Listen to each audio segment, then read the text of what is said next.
बिस्मिल्लाहिर्रहमानिर्रहीम। अस्सलाम वालेकुम। मैं हूं वसीम अब्बास और जट मूवीज़ लाइफ में खुशामदीद।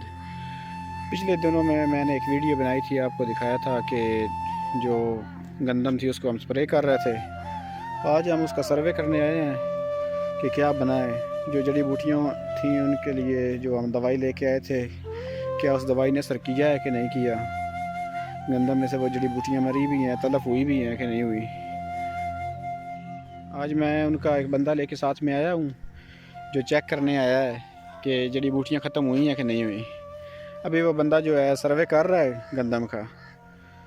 अगर जड़ी बूटियाँ ख़त्म हो गई तो फिर उनको पैसे देंगे, अगर जड़ी बूटियाँ ख़त्म ना हुई तो फिर वो दोबारा अद्वियात देंगे और हम स्प्रे करवा देंगे।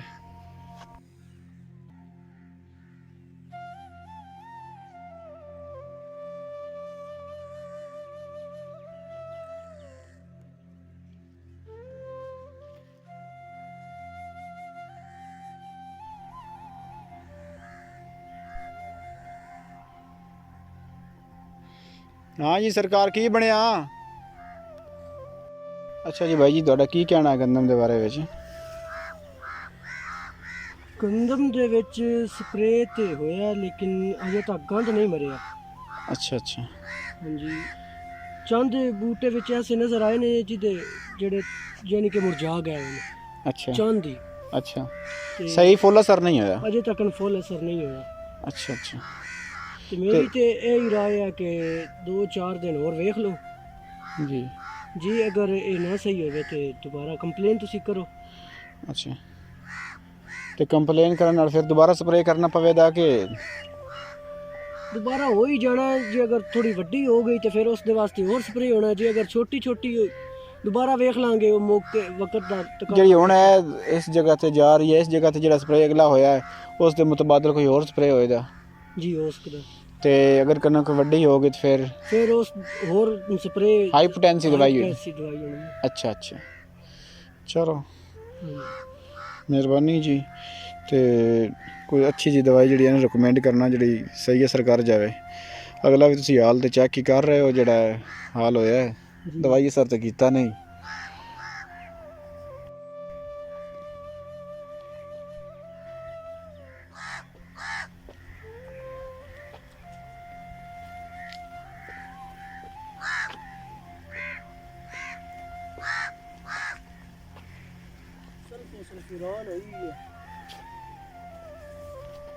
ਇਹ ਤੇ ਬਿਲਕੁਲ ਹੈ ਜਿਹੜੀ ਦੁੰਬੀ ਸਿੱਟੀ ਛੋਟੀ ਛੋਟੀ ਹੋਵੇ ਪੋਟਾ ਪੋਟਾ ਤੇ ਉਹਦੇ ਵਾਸਤੇ ਹੈ। ਤੇ ਇਹ ਦੁੰਬੀ ਸਿੱਟੀ ਵੱਡੀ ਹੋ ਚੁੱਕੀ ਹੈ। ਥੋੜੀ ਥੋੜੀ ਜਿਹੜੀ ਹੈ ਨਾ ਪੋਟੇ ਤੋਂ ਚੱਪੇ ਤੋਂ ਵੱਧ ਗਈ ਹੈ। ਅੱਛਾ, 4 ਇੰਚੀ ਤੋਂ ਵੱਧ ਗਈ ਹੈ। ਹਾਂਜੀ, ਤੇ ਫਿਰ ਉਹ ਹੁਣ ਜਗ੍ਹਾ ਤੋਂ ਮੈਂ ਵੇਖੀ।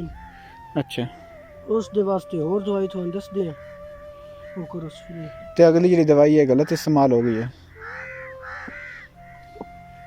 ਇਹ ਕਦੋਂ ਸਪਰੇ ਹੋਇਆ ਤੁਹਾਡਾ? ਇਸ ਨੂੰ ਤਕਰੀਬਨ 8 ਦਿਨ ਤੋਂ ਹੋ ਹੀ ਗਿਆ। 8 ਦਿਨ।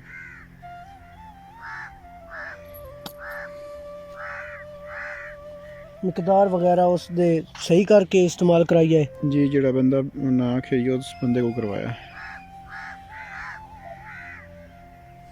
ਇਹ ਜੀ ਦਵਾਈ ਹੈ, ਤੁਸੀਂ ਦੇਖ ਸਕਦੇ ਹੋ ਭਾਈਓ।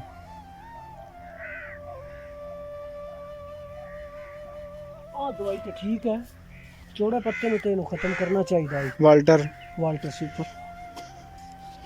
ਇਹ ਜੀ ਵਾਲਟਰ ਸੁਪਰ, ਇਹ ਵੇਖ ਰਹੇ ਹੋ ਤੁਸੀਂ। ਇਸ ਨੂੰ ਚੌੜੇ ਪੱਤੇ ਨੂੰ ਖਤਮ ਕਰਨਾ ਚਾਹੀਦਾ ਹੈ, ਪਰ ਇਸ ਚੌੜਾ ਪੱਤਾ ਖਤਮ ਨਹੀਂ ਕੀਤਾ। ਅਜੇ ਤੱਕ ਨਹੀਂ ਹੋਇਆ। ਇਹ ਗੰਦਮ ਚੌੜੇ ਪੱਤों वाली दवाई जी, ਇਹ ਵੇਖ ਰਹੇ ਹੋ। सिफारिशात बरा इस्तेमालात 350 ml। इस्तेमाल से पहले बोतल को अच्छी तरह हिला लें। हिला के साड़ी ते मत मारेगी है, पर इस असर तो नहीं किया। ਇਸ ਦੇ ਨਾਲ ਪੂੜੀ ਵੀ ਹੋਣੀ ਹੈ। हाँ, पुड़ी भी है। सल्फ्यूरान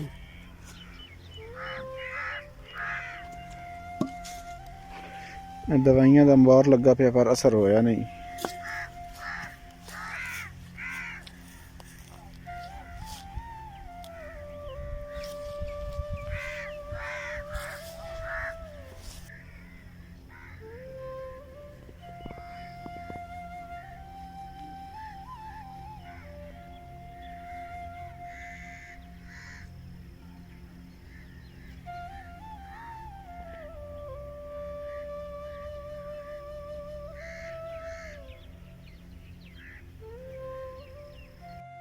अच्छा जी भाई जी, फिर की कहते तुसी गंद दे बारे च?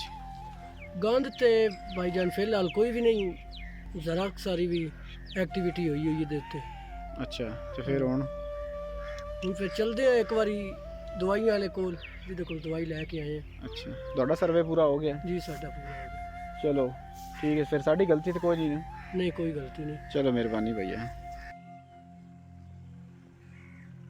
चलिए जी, इनका तो सर्वे हो गया मुकम्मल, लेकिन जब भी ज़िम्मेदार पे वक्त आया है, ज़िम्मेदार ही मारा गया है। अगर अद्वियात लेनी हो तब भी उसको रेट ज़्यादा लगाए जाते हैं।